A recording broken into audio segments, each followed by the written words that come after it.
Dear 11th standard students, exercise 11.6ல 9th sum.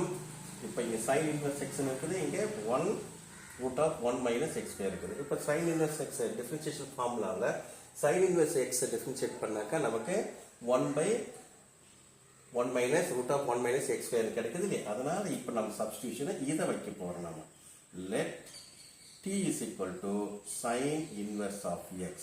இப்போ differentiate பண்ணோம்னா dt by dx is equal to sin inverse of x differentiate பண்ணோம்னா 1 by root of 1 minus x square.